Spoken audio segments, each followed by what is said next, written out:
Ya, pertanyaan dari N. Salam kenal Ustadz, salam kenal juga. Bagaimana hukum suami menikah siri dengan wanita lain belum mendapatkan persetujuan dari istri pertama?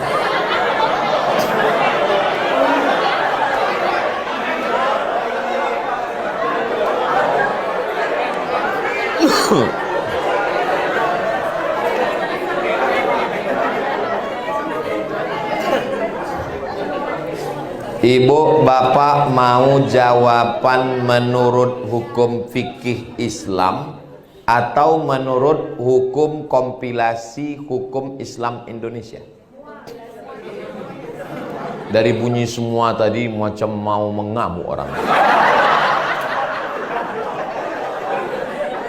Mau jawaban menurut hukum fikih Islam atau kompilasi hukum Islam Indonesia? Semua gitu. Baik, pertama saya jawab menurut fikih dulu ya. Menurut fikih, saya ceramah ke Medan. Datang Bang Iqbal. Kata Bang Iqbal, ada ini jamaah, ingin betullah dia punya suami Ustadz Somad. Dia bersedia nikah siri. Jangan direkamnya. Lalu menikahlah saya. Nauzubillah, nauzubillah, nauzubillah. Khawatir pula saya dikabulkan siang Ramadan. Ada walinya, ayah perempuan tuh. Ada saksinya 2 orang yang adil, tidak penjahat dari BPJS Ketenagakerjaan. Ada maharnya, ada ijab, ada qabul. Lalu si wali menikahkan. Kunikahkan engkau dengan anakku dengan mahar sebentuk cincin emas tunai. Kata 2 orang saksi itu sah. Dia sahnya tak bisa kuat karena takut mau mulutnya bau. Sah, bau kali katanya. Sah, kata dia. Sekarang saya tanya, menurut fikih Islam, Bu, nikahnya sah apa tak sah? Alah, takut pula kalian bilang sah. Nikahnya sah. Nikahnya sah, Bu. Nikahnya sah menurut hukum fikih Islam. Saking banyak. Tuh, belum. Secara fikih Islam nikahnya sah karena cukup rukun dan sah.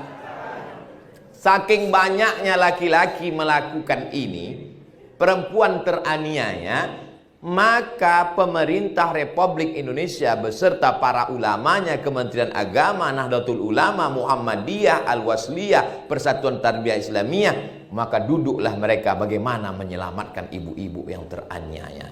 Makanya tenang dulu kalian, tenang dulu. Maka lahirlah namanya KHI, Kompilasi Hukum Islam Indonesia. Bagaimana menjerat laki-laki yang tak bertanggung jawab tadi?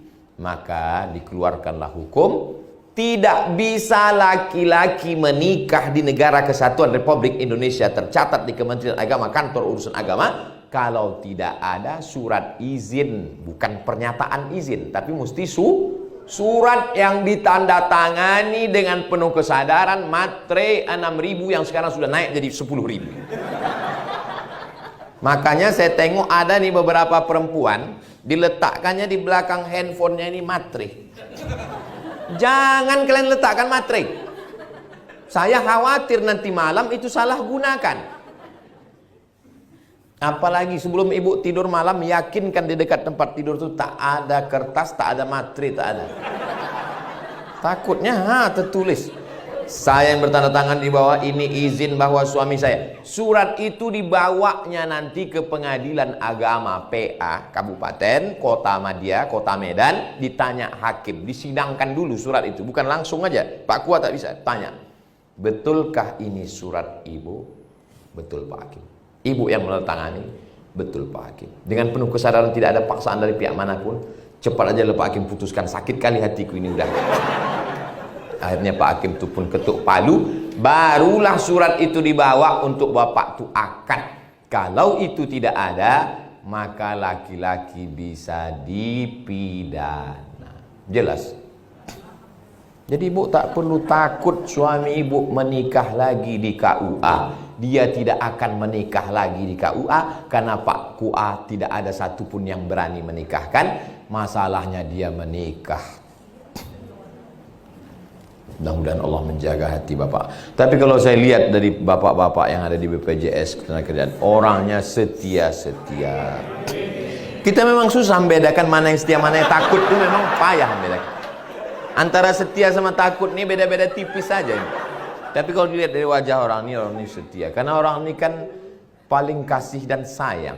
Orang ini yang paling banyak merasakan kesusahan masyarakat Indonesia. Karena mereka ini kan berkecimpung langsung. Menengok orang sakit, menengok orang sakratul maut, menengok orang kebakaran, menengok orang stres. Tak sempat orang ini untuk memikirkan perempuan lain, Bu. Begitulah aku berusaha udah meyakinkan kalian untuk membela kalian, Pak. Curiga juga lagi orang ini, tertangkap juga handphone kalian, udah salah kalian itu dah.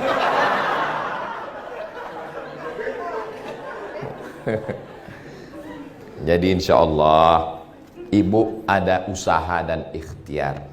Tapi ada yang lebih hebat daripada usaha. Jadi kalau ada ibu yang jilbabnya bagus, pakai bedak bagus, pakai lipstik bagus, saya husnuzon, itu bukan untuk laki orang tapi untuk lakinya. Supaya lakinya tak berpindah ke lain hati. Husnuzon saya.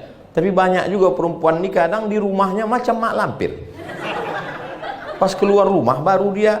Tapi insya Allah di rumah ibu bagus-bagus. Begitu pulang bapak tuh, belum lagi dia masuk ke rumah, baru di pintu gerbang udah diciumnya minyak wangi, Bu.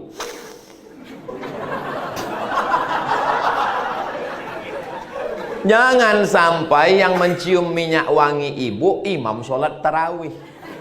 Ibu di sop paling belakang, dia di depan. Hilang simpang lakum dinukum waliyadi. Nanti kan bau. Minyak wangi ibu itu untuk laki ibu di rumah, bukan untuk laki orang. Saya disuruh mak saya mengantar undangan. Dulu nih ceritanya. Pergi ke wantar dulu undangan. Ting tong, buka bel. Terkejut saya sangka salah alamat. Ini rumah Bu Anu. Saya lah katanya. Lain muka ibu itu. Terkejut saya. Balik saya ke rumah, saya cerita sama mak saya. Mak, lain muka ibu itu. Iyalah, dia bertopeng selama ini. Biarlah ibu cantik di depan bapak. Pulang bapak tuh ibu pakailah baju dinas.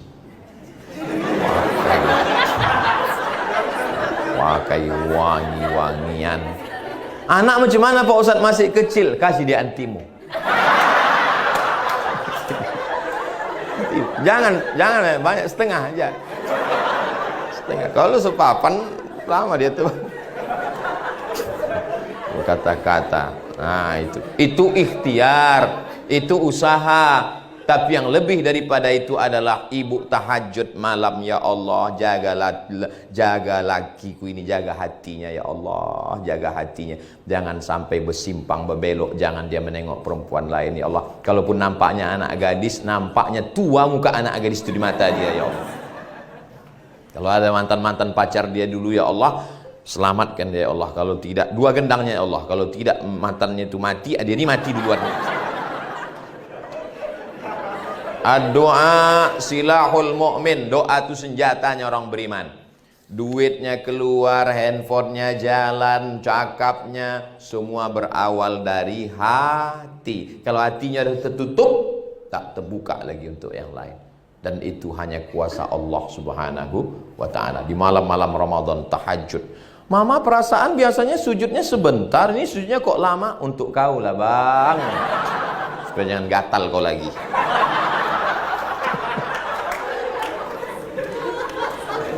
Bapak pun janganlah pancing-pancing dia, Pak. Ada satu perempuan yang tak bisa bercanda. Dalam masalah lain dia bisa bercanda. Masalah baju dia bisa bercanda. Tapi dalam masalah perempuan tak bisa bercanda. Jangan pernah Bapak bilang, abang kok lambat pulang? Ada pegawai baru tadi agak cantik. Padahal maksud Bapak mau bercanda. Dia serius. Tak bisa. Jadilah perempuan tidak bisa. Walaupun ibu pula saya kasih tahu, suami yang selalu bercerita tentang anak gadis mau kawin lagi, itu tak akan kawin lagi sampai mati. Tapi yang diam-diam aja, itu yang kalian mesti waspada. Laki yang selalu bilang aku ini itu tidak ada itu. Mulutnya aja itu, hatinya lebih parah daripada itu lagi.